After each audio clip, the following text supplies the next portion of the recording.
So my name is Steve Parks. I teach at Syracuse University, where I also edit a journal called Reflections, and it's focused on service learning and community literacy partnerships. What kind of research do you think is important in rhetoric and composition right now? Well, I think that there'll always be a need in composition for work that focuses on what happens in the first-year writing classroom.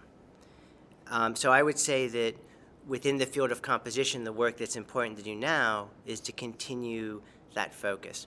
I think, though, that sort of the recent shifts in higher education, both in terms of increased tuition, which has made a lot of state-related schools more attractive to better students, higher-end schools raising their tuition, that the first-year writing classroom has changed a bit, and that this is even true in community colleges, where you have people, there's a lot of articulation agreements between universities and community colleges, where if you go 2 years at a community college, they take all those credits and they apply them to your 4-year degree, which has led to sort of qualified or outstanding students going to community college to save money. So community college classrooms are also changing. One of the changes is that the working class student, the under-resourced student, the ethnic, immigrant, urban student that comp sort of cut its teeth on and formed itself around in the 60s is increasingly being pushed out of the classroom. And I think that's the reason that within the field you see more and more work being done on service learning and community literacy partnerships, because folks are literally having to step outside the university to find the student that comp rhetoric has had its traditional commitment to. I think for assistant professors, the difficulty is how to articulate that historic commitment to your department when it doesn't look like anything that literature faculty have seen of as their practice. I think they think of it as benevolent do-goodism, they think of it as social work, but they don't think of it as scholarly. So I think one of the challenges that assistant professors will face who sort of have come through the field, come through their education at this moment when the field is turning outwards, is how to explain to the department this is an intellectual commitment and not just like a political commitment. Even if the English department might agree with the politics behind it, tenure and stuff, it's a different road for them to accept your politics, for them to accept that as scholarship. So I think that for assistant professors, they're going to get a lot of pressure not to do this work. And they'll get it as sort of the benevolent advice of, that's very good, but you need to get your book done. And just wait until after tenure. And the problem is that they've probably been told to do that in their graduate career. Now they're being told to do it as assistant professors. So for many folks, they're being told to wait like a decade or more before they can begin to act upon the very impulses that brought them into rhetoric and composition. In fact, the very history that brought them into rhetoric and composition. So I think that's the bind of assistant professors right now. The field is calling for more research outside the classroom. Departments with tenure problems are saying that's the one piece of work we don't understand. And the difficulty is, what are the strategies you can use to overcome that hurdle? And what are the strategies you can use? Okay. I think that, I'm trying to think of how to start. So I think as an assistant professor, the strategies are numerous. And I think the difficulty is that you have to deploy them all at once. I think if you're doing traditional scholarship, which is basically journal-based, and university-based, say classroom-based, or discipline-based in a traditional sense of a discipline, you can essentially churn out a book on anything, and you can kind of get tenure. Different institutions have different requirements. I think the difficulty of doing this work is that you often have to raise the money. You often have to commit time that you may not get course reductions for, and then you might have been told it's hard to publish in this area. So I think the strategies you have to sort of deploy are, one, I think that you have to be someone who thinks hard about how to raise money. Not only because raising grants helps you when you go for tenure. It's outside validation. It also means your department gets resources they wouldn't otherwise have.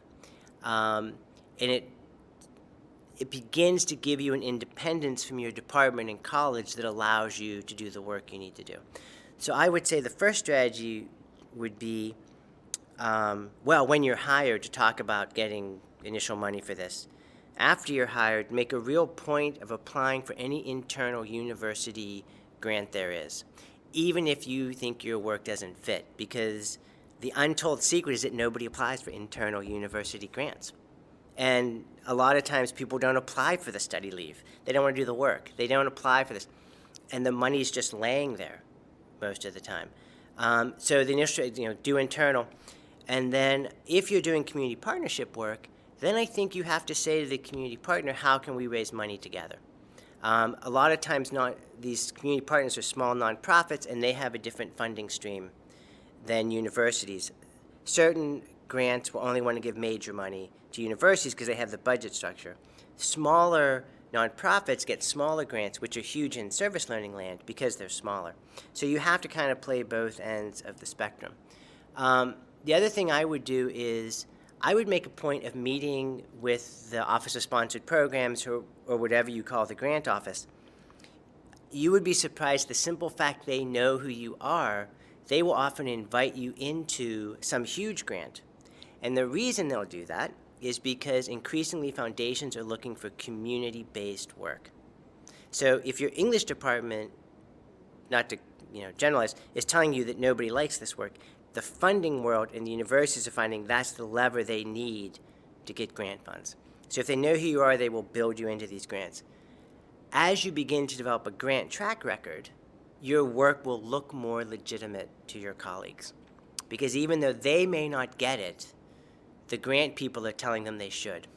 The other thing, too, is as a side note, once you start getting grants, you can start buying things for the department. So you kind of build up some goodwill. Like, I bought a lot for my former department just to kind of keep them happy. So part of it is grants. And the other part of it is that you need to begin to develop courses which teach the disciplinary context in the context of your community course. That doesn't mean community work. That doesn't mean service learning. But it means like if you're doing work on urban school reform, you build a course into your department that's something like the literacy of urban school students, so they can see how your work is tying into the curriculum. So you're not just out there doing nothing that they get. You're doing it out there, but you're bringing it into your classroom. That also lets you write a letter that says, I am bridging the outside and the inside. I think the other thing that you need to do is to try very hard to partner with people in your department around this work. I think it's too easy for comp ed folks to say that lit people don't do this work. But you're going to find a lot of lit people came through lit through a set of commitments that were articulated different in their discipline, but in fact share a commonality with what comp ed thinks it's doing. If you can develop that, then you've got someone on your side when it comes time to vote for your tenure. The more ambitious thing to do, and slightly crazy thing to do, which I did, was to start my own institute. And to say, I know what's going on in Grantland, I will start a place that will raise money if you will just call me director. So you could do that. That actually works out really well because you can open up all sorts of funding and GA streams and stuff. The last thing is this whole publication question. I would ignore folks who tell you that you can't publish on this stuff in comp ed. There's increasing amount of books that are nothing but case studies of what folks are doing in the field, published by University of Pittsburgh, published by Utah State University Press. There's at least 2 journals, Reflections, which I edit, and Community Literacy Journal, where you can publish. There's also a whole set of smaller journals. There's increased scholarship on community publishing, so that if you take your work and publish small books, there's scholarship that says that that's scholarship.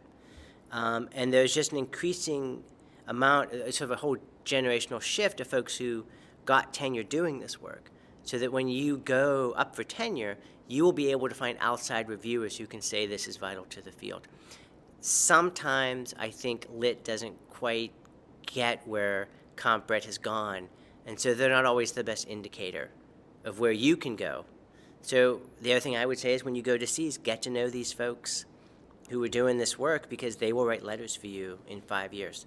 And they will have their own stories of how they managed to get tenure while doing work that maybe seems adrift, or far afield, rather. Is this useful? Fabulous. Yes. Like, okay. This is like the best we've had. Okay, I think well. it's very practical. Yeah, it's yeah. it's okay. I wanted tenure, so Can you talk a little bit specifically about your own research, what you've done, Yep. and how that impacts what you do in the classroom? Sure. Okay. I'm not sure how to start. So usually when I'm asked, like what's the research I do, I tend to start with this story, and that is that I went to college. I started college in the age of Reagan in Pittsburgh when they were shutting all the steel mills down. I went to college during the period where they changed the student loan structure, where you couldn't declare bankruptcy anymore. I went to college during the period where they began to cut back Pell Grants, when they began to change the work-study structure, when you had the first sort of slight hint that tuition was going to go crazy in the 90s and onwards. And so I saw a working-class community slowly being denied access to the education and tools they would need to survive in the next decade. So I've always felt, since I escaped by the skin of my teeth a very harsh economic reality, that I had to do work to support that community. I also have always felt that since the university lives off federal loans and tax dollars and tax abatements, that the university has to be committed to the folks who are paying those taxes. So all of the work I've done has been to try to think about how does the university classroom and university writ large have to restructure itself to continue to provide access to these folks. Because even if you're making minimum wage, working at Burger King, and co-signing loans for your kid to go to college, your taxes are supporting my salary. So I've always felt that there has to be this common dialogue and common commitment among these communities. So most of the work I've done has been generating those partnerships. So I've done a lot of work in urban schools around literacy. And I've done a lot of workshops with teachers. I've done a lot of writing groups. I've taught in high school. And I've structured whole classes where we go and live in a high school for a semester and do nothing but help the teachers and the students around issues of writing. One of the things I've done is that if you do that work and you invest in a community, you're going to see the community is full of intellectuals. That we're taught to think that we are the only intellectuals because we have a degree. But if you actually bother to listen, there are folks who have the same political insights, the same sort of concerns, the same sort of intellectual ideas. They don't have a venue to share them. So as I started to work in the community, I began to get this writing, so I started a community press called New City Community Press, which publishes the writing and ideas of the community who often aren't allowed in the university in which I teach. And what I do then is I publish it, and they all get free copies. I write curriculum because I got that expertise, so it's used in the public schools of the community. So suddenly Eddie sees his dad being studied in 11th grade social studies as an intellectual, not as something to be pitied or ignored. And then I also make sure that it's assigned in the first year composition writing courses. And increasingly, I've set it up that the books are actually sold all over the country. And then all the profits go to fund the next community-based partnership. So that's where most of my work has resided. Just to go back to the tenure issue, one of the things I found is when I first started this, I was essentially told, look, you're not going to get tenure doing that. But what I found is I raised enough money that it was very hard to say I wasn't getting outside validation, and the field changed, and now suddenly stuff I started 10 years ago is very current in the field. So sometimes I think you just have to have generational faith, that your generation has a sense of what the field will be, and people all across the country are working on it. And if you sort of reside within that faith, you'll see that you're pushing the field in ways it doesn't know yet, but you'll eventually reshift the field, and you'll get tenure, and then the next generation will tell you you're wrong, and they'll push the field a different way. And so, yeah, that's the work that I do. Have you been told this work's not valuable? Have you gotten absolutely. bad advice? Oh my God, yes, absolutely. I don't even know where to start. When I was a graduate student, I was told not to become involved in campus politics because I would never get done. And I also had 2 kids.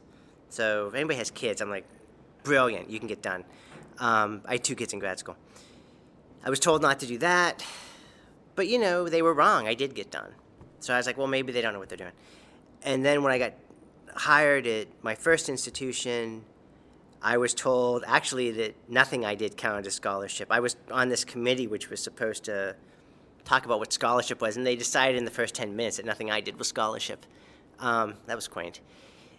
I should say then my colleague and I raised $2 million to do this work, and it became scholarly, oddly enough. When I went up for tenure, I was told that my community press wasn't scholarship, it was service, but that I had enough scholarship that I still got tenure. I then went to an institution that rewrote the tenure guidelines, so in fact my community press counts as scholarship. And I think that's something to be aware of, that all across the country people are rewriting tenure laws. Law, because it's enforceable. Tenure codes to allow this type of stuff to happen. Yeah, I mean, I don't want to be over dramatic because all across the country people are being told not to do this and they're not listening. But almost every 3 weeks I'm told it doesn't count by people who don't do it, and I don't care what they think. So because that sounds kind of flip, but because there are so many people who do care, and I tend to think that graduate school teaches you to try to please the person who's the meanest prick. I shouldn't say prick. The meanest person, the one who has the nastiest critique, the one who is the most arrogant. Like somehow we're supposed to please them. But if we think about who we actually care about, if they're happy, then let this guy be lonely. Because it's typically men, by the way. I very rarely, but anyway. I don't know. My husband teaches, and there have been some women. Yeah, I should say. I mean, I could be wrong on that. You've sort of already done this, but if there were one thing that you would like to say to people coming, to young faculty starting out?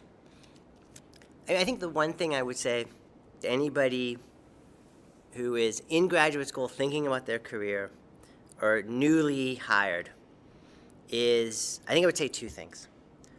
One, you really should have generational faith that your ideas circulate beyond you and are being worked on by people across the country, and that you're part of a larger argument, and you can rest in the fact that argument will eventually win.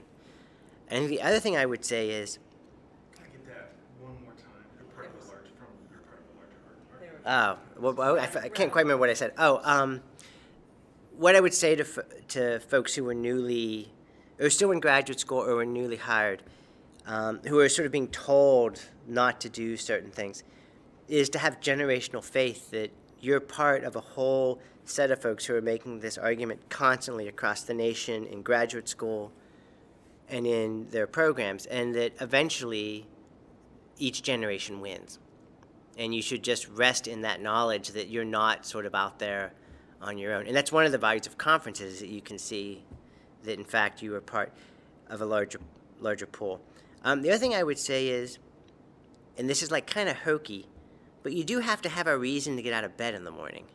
And if you are endlessly deferring what's important to you, that's just a sad life. And I think that if people are advising you to have a sad life, you should ignore that. And I think you have to have a sense that it's your life. You know what you think is important. Maybe you end up being a professor, maybe you end up doing something else, but if you let your sense of what is just lead you, you won't regret anything you do, but you will often regret not doing stuff. So I would say, will this work get me out of bed in the morning? Yes, then I would do it. Actually, that's what I do. That's how I gauge things. Will it get me out of bed in the morning? This was great. Was it okay? Thank you. Yes. Okay. It's really